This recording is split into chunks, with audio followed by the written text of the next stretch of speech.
probably going to be driven up to Charles River in Scotland are exactly the same toxicology tests that were done 10 years ago and 20 years ago and 30 years ago and 40 years ago and 50 years ago and 60 years ago.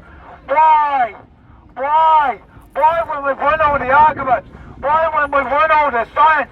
Why when there's no one in this country that will defend these experiments? Why are we here? It feels like a waste of time, but my God, it's not a waste of time. Because the ripples will go out. I saw you, and we're teaching the Home Office lessons. After 10,000 signatures, they replied to us. The first sentence was, animal testing in this country is a legal requirement. This is the bloody government telling me this. We write back to the Home Office saying, excuse me, you're wrong. Show us the law. If it's a legal requirement, there must be a law. They've now updated it, accepting there's no legal requirement. But I'm sick and tired of winning the argument. We've got Gandhi over there, the statue of Gandhi, a man that called vivisection the blackest of all crimes. We've got Millicent Fawcett, the suffragette. Again, they came here time and time again, and did they stop coming here when they didn't go where they wanted? That's not how politics works. And this is the fourth time in 3 years. Just want to finish with this. Cambeagle, we've been outside Cambeagle. We've kept the fire going. Imagine keeping a fire going for 2.5 years. There always has to be. I'm glad the dogs are barking. Woohoo! You have to keep that fire going. There's a human presence outside this place. It's broken me. I'm a broken man. You can hear my voice. What's keeping us going? It's because it's torture. It's unbelievable. People think it was banned in the 70s. Excuse my French. Well, what the fuck were those going on this morning that I've witnessed? 3 more vans driving through London today. It was driving me mad. You see all the businesses and everyone's all going about our business. What about the 3 vans of dogs? And I think that's all I want to say, really. So now over to the rest of the speakers. And bless you all for turning up. Bless your heart. Let me bring you one more thing. Next to it, and it's in the right place. Next to Churchill statue, there's a picture of Ron. I've got his hat on. He's a man. And Ron fought the Nazis. He was in the RAF in the Second World War. I'm wearing his cap. It's a man. This man went vegan at the age of 100 years old. He died last Christmas. But Ron is still our patron. He's standing. He's here with us now. He's with he's next to the statue of Churchill where he belongs. I just want to mention one more person. My good friend Barry Horn. What the hell has kept our mad community? We brought a little tent here just to show. Cambeagle, what's propelled us? I don't know, some superhuman strength. But what about my friend Barry Horn?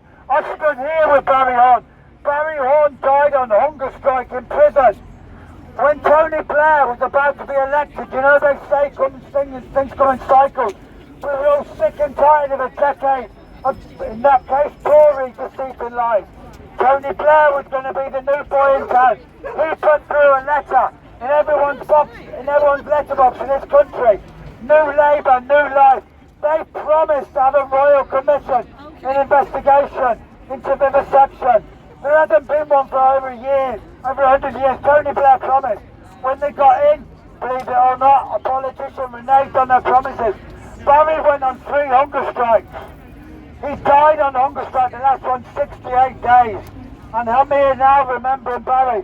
Barry, we're going to do it. If we all went home today, this is the worst of it. And this is why I'm so frustrated. I'm looking at the sky that these dogs will never see. If we all go home, animal testing's going to stop. We've seen the internal documents from the industry. They know it's wrong. But give them 20 years and they'll get rid of it. There's scientists here today. They haven't got scientists to back up their toxicology experiment. It's going to go, but what about the 3 dogs that left there today? And not even 3 vans, they're individual. Anyway, I'm going to sign off, and it's sickening, frustrated, but very proud to see these beautiful people. You are the revolution. I love every one of you.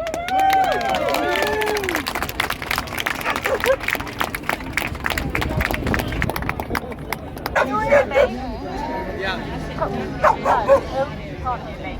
Can you hear me? Just about. A little bit loud, but. Right, I've been told I need to shout, so sorry everybody for my shouty voice. So I'm not as good as John, I can't freestyle, so apologies, I've got notes. So I just wanted to talk to you today, obviously...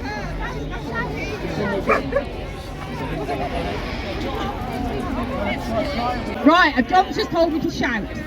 Okay, so obviously that we're all gathered here today to hear the debate on animal experiments and non-animal methods. So I'm going to bore you all with a few numbers to start off with. So I don't know, probably most of you are aware of the statistics which tell us how many animals are harmed and abused and killed in laboratories every year. So in 2022 there were 325,000 procedures which were conducted for regulatory reasons. The animals involved were over 123,000 rats, 105,000 mice, 2,530 beagles and 1,646 primates. So the statistics tell us that 86% of the experimental procedures that use primates and 70% of those that use dogs were for regulatory procedures. So they were mainly used for testing the safety of products and they're required by law.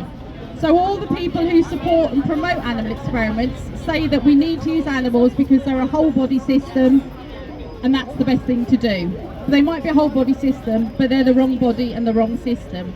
We're not the same as animals, so any information from them can't be reliably translated to humans. As a lot of you know, there's lots of dogs here today. Dogs are allergic to chocolate. If you give a dog xylitol, you can kill them, yet that's something that humans like. So in 2022, as I said, there were 325,000 procedures required by law, but that's out of 2.7 million procedures. So the proportion that was required by law is about 12%. So that's 1/8 of experiments, which basically means that 7/8 of the experiments that are happening every year are not required by law. So I want to tell you about one test that's required by law, which is scientifically unreliable and horrifically cruel. So can I just see, how many people here know or have heard of the LD50? Good. So for those of you who don't know, the LD50 stands for lethal dose 50%. And this test involves giving groups of animals increasing doses of a substance until half of them are dead. That's right, that is the main aim of the experiment, is to see what dose will kill 50% of the animals. This test was conceived in 1927, almost 100 years ago. 50 years after it was conceived, it was acknowledged that the animals suffered tremors, convulsions, swellings, bleeding from their noses and mouths, bulging eyeballs and difficulty breathing.